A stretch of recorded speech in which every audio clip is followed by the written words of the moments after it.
What is up sa inyo mga boss? Good day, it's your boy Streetsen again. Sorry nga pala at medyo late tayo nakapag-upload ulit. Kasi sobrang dami lang ginawa, medyo naging busy din. So anyways, for today's video is kung napapansin nyo ay iba na yung pipe na gamit natin sa ating Mio. Ito nga pala ang JBT version 4 na shark tip siya mga boss. Ito rin naman yung gusto kung sakaling mag-JBT ka ako. Iba kasi meron sila yung teardrop, yung parang ganito. Ayun. Nakakuha natin siya ng second hand lang mga boss. Or in short, sinop natin. At kung naaalala nyo, yung dati nating pipe is the MTRT Evo 3. Ayan.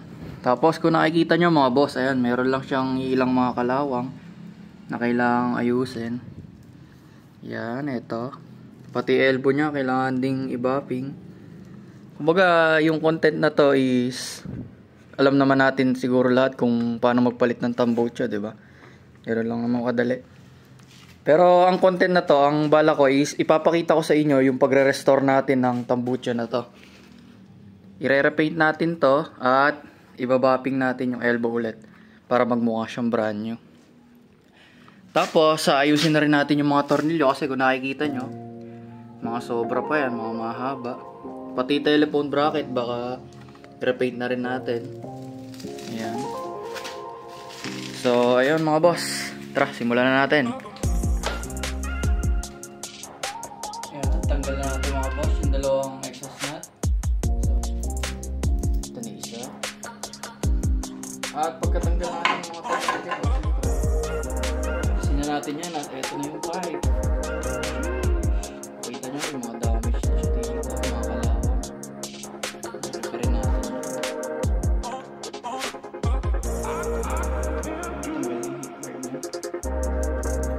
Ito nga pala itsura pag hindi nyo makita, no? Pero goods dito mga boss is wala siyang kalansing.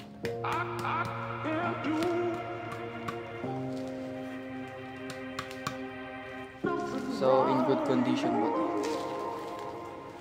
Kaya tara, liyahin na natin ito.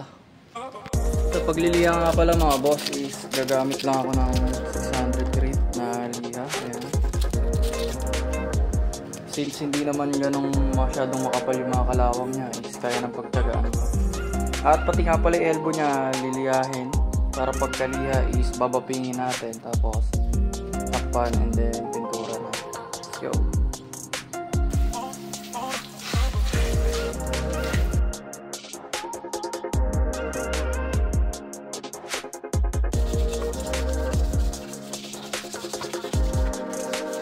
Actually mga boss, mag 400 na tayo na liha.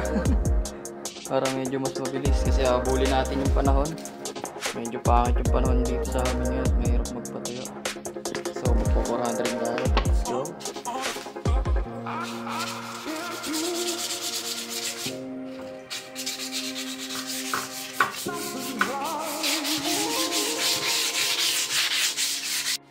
At tayo mga boss, eto na, hirain na natin siyang liyahin. Yung mga ilang part na talaga yung pinatanggalan ko ng totally ng pintura. Pero ibang pintura kasi niya kapit na kapit pa. Ayan, pagkatapos nga pala natin liyahin is sinabon natin. At itong elbow nalihan na rin natin at yun, papatuyin na lang natin to at bapingin natin elbow. Tapos coveran natin yung mga dapat hindi mapinturahan at pinturahan na natin. Let's go!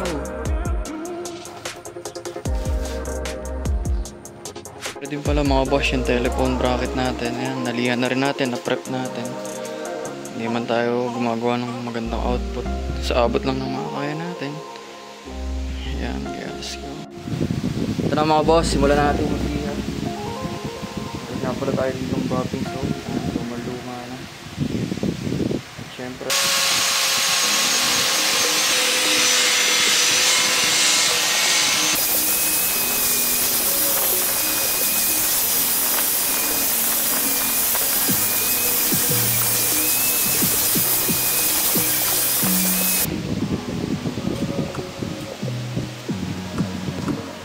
kita nyo na kaagad boss yung pinagkaiba.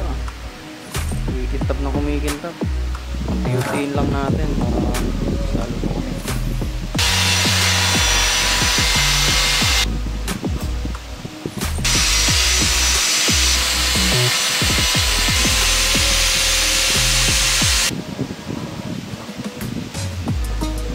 boss, eto na yung bali yung final result natin. Kung makikita nyo, napakakintab nyo. So sa part na to, hindi na talaga nakaya. Yan na yung pinaka makinis na kaya natin gawin. Pero nakikita nyo naman, okay na okay. Lalo na sa part to. Since di naman tayo ganun kaselan, okay naman. Yan, makikita nyo. Pero sa part na to, sobrang kinis nya mga to. Sa ilalim, meron ding mga stain na hindi na natanggal. Pero overall, satisfied naman na ako sa result na to. Bali, ito, pipinturahan din natin to. Coveran siguro natin ng kahit hanggang dito. Kasi ito, ganun. Yan. Etong tip mga boss nga pala, huwag nyo nang babingin to. Kasi mawawala yung pinaka burnt effects nya na yan. Mahirap gumawa ng DIY din. Kumbaga trabaho din. Yan, kapag okay na ganon, coveran lang natin ng masking tape at pang cover to. Mga dyaryo siguro o kaya papel na hindi ginagamit. Tapos, pwede na yan. Spray na tayo. Pati yung tip, makoveran na rin. Let's go. Tapos ang kailangan natin, papel at masking tape. Tara, samahan nyo ako magbalot.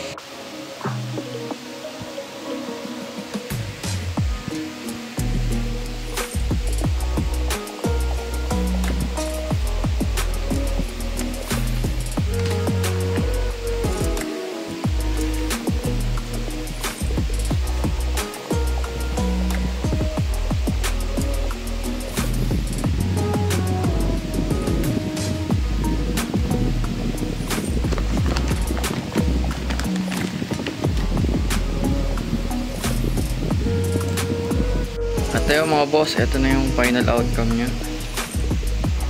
Ayan, coveran na natin elbow nya. Pati yung kanyang tip. Ayan. So ready na to pang pintura, kaya sabit na natin to at pinturahan na natin. Habang hindi pa tumutuloy yung ambon at nagbabantay yung langit dito sa amin. Let's go. Ayan mga boss, sasabit na natin siya. Let's go. Ito, hindi naman siya pupunta kahit saan. Ito rin, nasabit na rin natin telephone bracket. Alright, pinturahan na. Pintura nga pala na gagamitin natin mga boss. Ito, Kobe High Temp Spray Paint. Nagagamit na rin ako ng isang brand, which is yung Bosni at yung Samurai. Bali, dalawang brand pala yan. Pero sa tatlo na yun, ito ang pinaka nagugustuhan ko. Kobe. Hindi siya masyadong matte at hindi rin siya masyadong glossy. Baga, nasa gitna lang siya. Let's go.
At mga boss, ito nga pala yung first coating natin.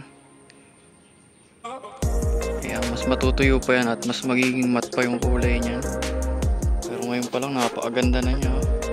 Yan yung sinasabi ko sa inyo boss, na matte siya pero hindi siya makinang. At the same time, hindi rin siya ganun kamat. Baga, nasa gitna lang. Ito rin, napintura na natin. Ulitin na lang natin yung pintura nito soon. Baga, pansamantagal lang yan. Yan, ito. At ito rin yung pinaka kabitan. Ayan, sa likod. Kita nyo mga boss. Goods. Ngayon, maghintay lang tayo ng 15 minutes. Or 10 siguro. Pero 15 minutes na kasi makulimlim dito sa amin. Tsaka patong tayo na second coat. Let's go. So what's up mga boss? 15 minutes na at dinala natin dito sa silong. Sa may cover kasi kanina umaambon-ambon na dun sa parte na yan. Right, ituloy lang natin yung pintura at tignan natin kung matutuyo ngayon to. Pero sa malamang baka bukas ko na ikabit. Let's go.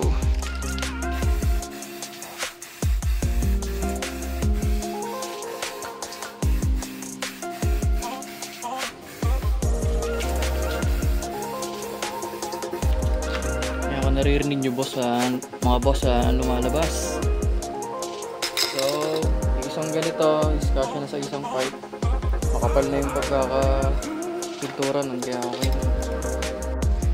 So ayan mga boss yung pagkakayari ng second coating. Medyo kinapala na natin sa second coating hanggang sa maubos yung isang can ng pintura natin. Kaya ngayon medyo glossy pa yan. Pero pagka natuyo to mga boss, magiging matte na siya. Pero hindi ganun kamat. Ayan, nakikita nyo ba mga boss? Alright. Mga boss, habang naghihintay tayo magpatuyo kanina, kinabit ko na rin pala tong CNC na bar end.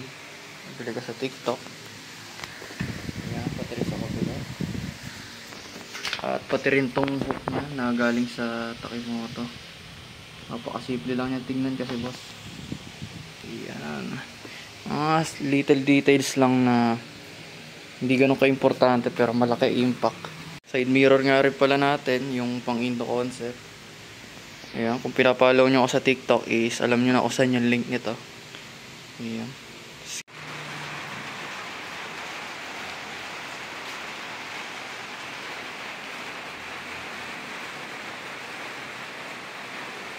At ayun mga boss, lumipas na nga yung isang magdamag at umaga na ngayon. Halos magtatanghali na at napakaganda ng panahon. Ito nga pala yung na-finish product natin. Ayan. Nakikita nyo mga boss, tuyong-tuyo na siya. Ayun yung sinasabi ko sa inyo na kahit matte siya, medyo may pagkakinang siya. Hindi siya ganung matte na matte talaga. Yung as in flat yung kulay niya. Halos mas maganda to sa stock. Mas prepare ko kasi yung ganito. So yan, nakita nyo. Medyo kanina ko pa kasi binilad to, kaya tuyo na to. Medyo mainit dito sa labas, kaya tara, pasok natin sa loob at doon natin tanggalin tong mga cover sa kanya. Let's go! So ayun mga boss, tanggalin na natin. Ayun, nakikita nyo, napakaganda ng pagka-finish niya. Diba?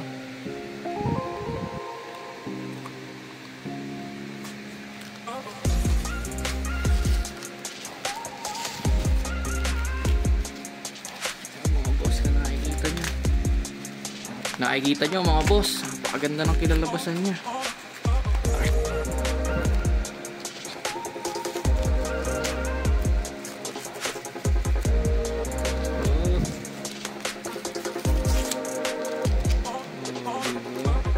Ayun mga boss, kita nyo naman kung gaano kapogi yan.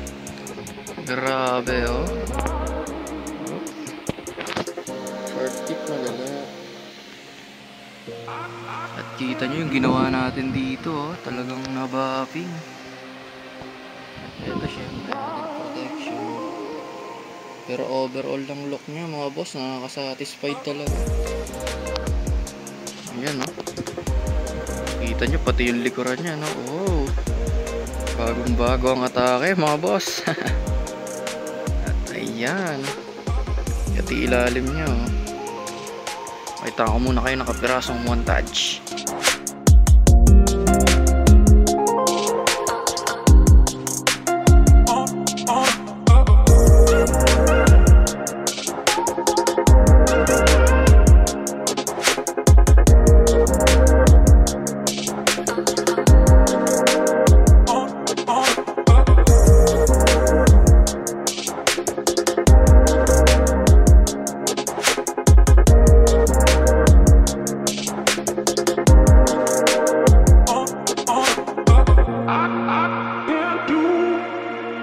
Mga boss, nakita nyo na sa kapirasong montage yung nag-itsura ng DIY natin na repaint tapos bapping ng elbow. So ngayon kakabit na lang natin to. Try kabit natin at sound check ko na rin sa inyo mga boss. Let's go! At ayun mga boss, eto na nga pala yung Mio natin. At di ko na rin pala napakita sa inyo, pero yung mga tornilyo nito, yun, pinutulan na rin natin. Pati to yung sa telephone bracket nya.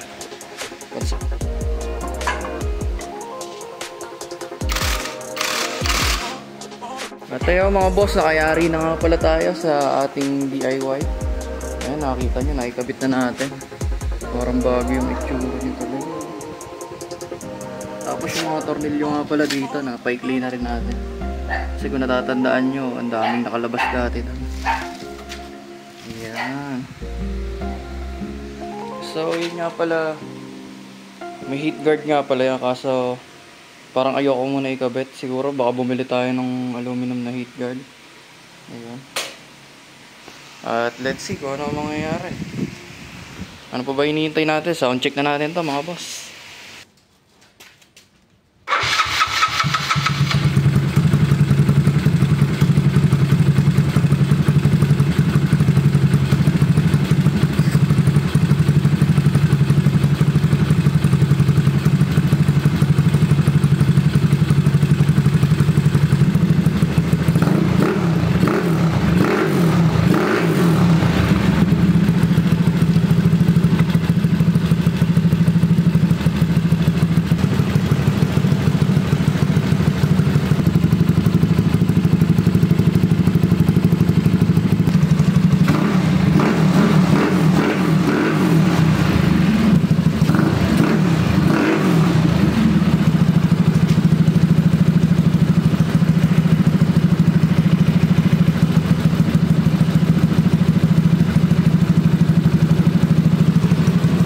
So mga boss, ayan yung tunog niya, no? Pakinggan niya.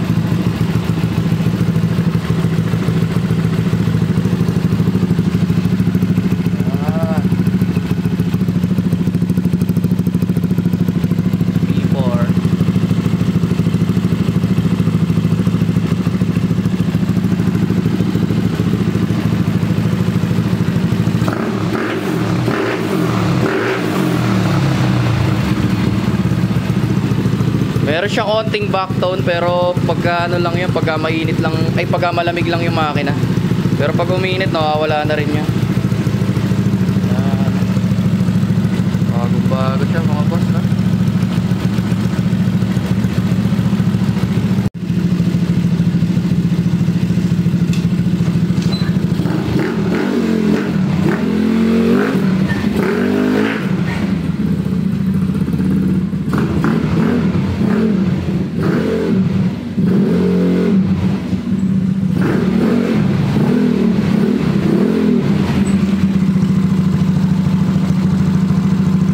So yun lang mga boss for this video. Sana nag-enjoy kayo at lagi lang kayo mag-abang ng mga video natin at marami tayong ilalabas. At maraming salamat nga pala sa mga sumusuporta, lalo na yung dati pa. At kung bago ka lang sa channel ko, please consider subscribing. At sana nagustuhan nyo yung content natin na to. Yun lang. It's your boy Street Sen. Live life, be happy and stay safe. Peace!